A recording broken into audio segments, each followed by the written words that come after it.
Do you think the FCC is broken?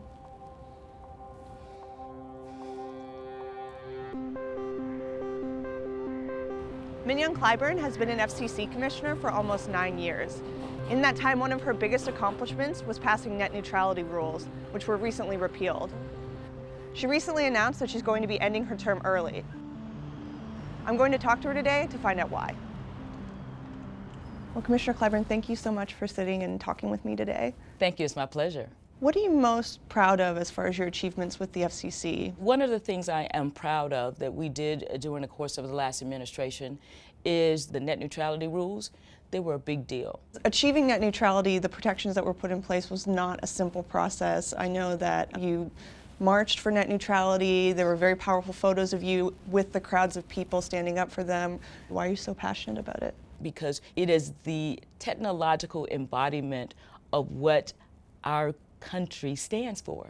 Freedom of speech, the openness when it comes to access and expressing yourself. The internet is the greatest equalizer. It's changed all of our lives, mostly for the better.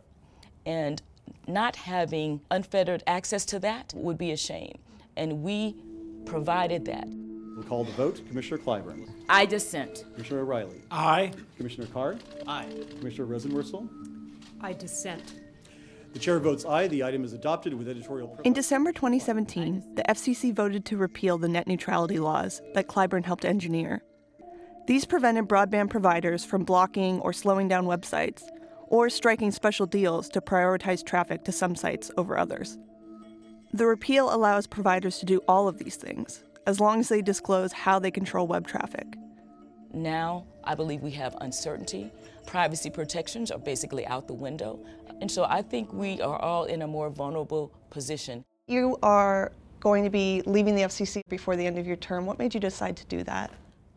Well, when there were political shifts in terms of the composition of the FCC, a lot of things that we're talking about, including net neutrality, they were repealed.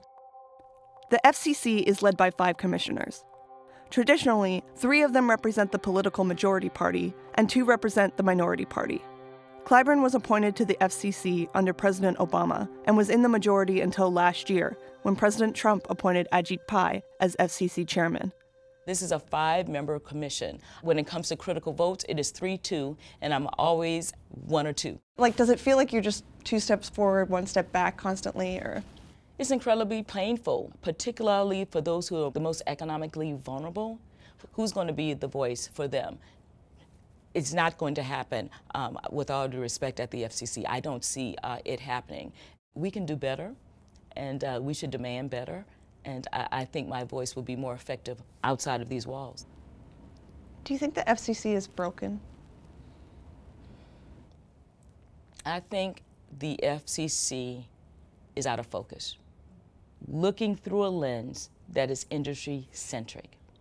I happen to feel that more of a balanced, nuanced approach is needed, that we need to listen to state and local communities more. We need to listen to individuals and innovators more about what their needs are and expectations. Do you think that Chairman Pai cares about consumers? His lens benefits more large industry as opposed to the needs of individuals and creators and innovators in the space. I just firmly believe that. Do you have any regrets from your time at the FCC?